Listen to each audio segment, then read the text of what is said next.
मोदी 3.0 सरकार के पहले 100 दिनों में सबसे ज्यादा फोकस इंफ्रास्ट्रक्चर प्रोजेक्ट और रोजगार के नए अवसर पैदा करने पर रहा है। पहले 95 दिनों में मोदी सरकार ने करीब 3,20,000 करोड़ के इंफ्रास्ट्रक्चर प्रोजेक्ट्स को शहरी और ग्रामीण इलाकों में मंजूरी दी है। National industrial corridor development corporation के सीईओ रजत कुमार सैनी ने हिमांशु शेखर से एक्सक्लूसिव बातचीत की है, वो आपको सुनवाते हैं। मोदी 3 गवर्नमेंट के पहले 95 दिनों में सबसे ज़्यादा फोकस इंफ्रास्ट्रक्चर और एम्प्लॉयमेंट क्रिएशन पर रहा है और इस दौरान सरकार ने करीब 3,20,000 करोड़ के इंफ्रास्ट्रक्चर प्रोजेक्ट्स को मंजूरी दी है, जिससे लाखों जॉब्स क्रिएट होंगे। और अब फोकस है कि इन प्रोजेक्ट्स का इम्प्लीमेंटेशन जो है उसके लिए सरकार ने क्या रोड मैप तैयार किया है। और इस पर बात करने के लिए मेरे साथ हैं NICDC के CEO रजत कुमार सैनी। पहला सवाल ये है कि कैबिनेट ने अप्रूव किया था 12 स्मार्ट इंडस्ट्रियल सिटीज़, उसको लेके उसके डिटेल्स क्या हैं और आगे क्या रोड मैप आपने तैयार किया है, कब से आप इसका इम्प्लीमेंटेशन शुरू करेंगे?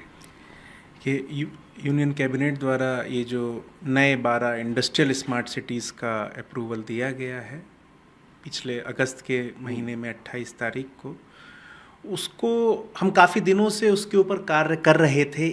एक स्तर तक कार्य पहुंचने के बाद ही जब प्रोजेक्ट पूरी तरह से डेवलप हो जाता है उसके बाद हम सरकार के पास जाते हैं उसके अनुमोदन के लिए, और उसकी तैयारी पूरी देखकर उसमें एम्प्लॉयमेंट और इंफ्रास्ट्रक्चर का पोटेंशियल देखकर भारत सरकार ने अपने शुरुआती 100 दिनों में इस मोदी 3.0 सरकार ने उसको अप्रूवल दिया। तो इसमें हमारे ऑलरेडी प्री डिफाइंड स्टेप्स हैं कि हम स्टेट गवर्नमेंट्स की पार्टनरशिप में जॉइंट वेंचर कंपनी बनाएंगे। कुछ राज्यों में हम ऑलरेडी बना चुके हैं, कुछ राज्यों में बना रहे हैं। उसके बाद इनका कंस्ट्रक्शन स्टार्ट होगा इन शहरों का। साथ ही साथ यहाँ पर इन्वेस्टर्स को ज़मीन अलॉट करने की प्रक्रिया भी चालू होगी। एक पूरी हमारी प्लानिंग अगर देखा जाए तो ये है कि अगले 3 वर्षों में हम न सिर्फ पूरा कंस्ट्रक्शन यहाँ पर जो हमारा ट्रंक इंफ्रास्ट्रक्चर है जिसमें रोड, बिजली, पानी, सड़क, गैस, टेलीकॉम लाइन इत्यादि, साथ ही साथ हम यहाँ पर एंकर इंडस्ट्री को भी ला पाएँ, क्योंकि हर इंडस्ट्रियल सिटी के लिए सेक्टर पहले से हमने मार्केट के साथ डिस्कस करके पहले से आइडेंटिफाई किए हुए हैं कि यहाँ पर किस सेक्टर के लिए पोटेंशियल ज़्यादा है, चाहे वो उसका लोकेशन का एडवांटेज हो। अब एक पोर्ट के पास जो शहर आ रहा है उसका एक अलग एडवांटेज है, एक नॉर्थ इंडिया में जो शहर आ रहा है उसका एक अलग एडवांटेज है। कहीं पर मिनरल का इकोसिस्टम आएगा, कहीं पे पोर्ट का मैरीन इकोसिस्टम आएगा, कहीं पर इलेक्ट्रॉनिक्स का इकोसिस्टम आएगा। उस हिसाब से एंकर इन्वेस्टर्स को जब हम अलॉट करेंगे तो मेरा जो अपना मानना है और जो हमारी संस्था का पिछले 10 साल का अनुभव भी है उसमें न सिर्फ कंस्ट्रक्शन कंप्लीट हो जाता है 2-3 साल के अंदर, बल्कि उन 3 सालों के भीतर जो हमारा एंकर इन्वेस्टर है वो भी आ जाता है।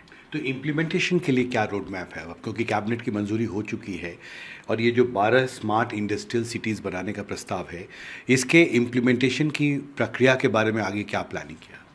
तो जैसा मैंने बोला, ऑलरेडी हमारे प्रोजेक्ट्स में इन सभी ज़मीनों का अधिग्रहण हो चुका है, इन सभी ज़मीनों की एनवायरमेंटल क्लियरेंस भी ले जा चुकी है।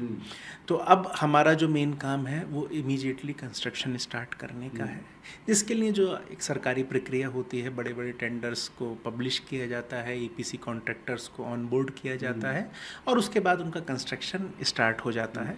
तो ये प्रक्रिया हम सोच रहे हैं कि इस वित्तीय वर्ष के ख़त्म होने से पहले ही हम इस प्रक्रिया को पूरा कर लेंगे और कॉन्ट्रैक्टर ऑन बोर्ड करके हम यहाँ पर मास्टर डेवलपर इत्यादि जो भी आएंगे कंस्ट्रक्शन स्टार्ट हम इसी वित्तीय वर्ष के भीतर कर देंगे। कितना ज़मीन का अधिग्रहण आपने किया है अभी तक? लगभग 26,800 एकड़ ज़मीन ऑलरेडी हमारे जो ये अलग अलग स्टेट्स जो भी पार्टिसिपेटिंग स्टेट्स हैं, ये 10 राज्यों में ये सब इन 12 शहरों का काम होगा।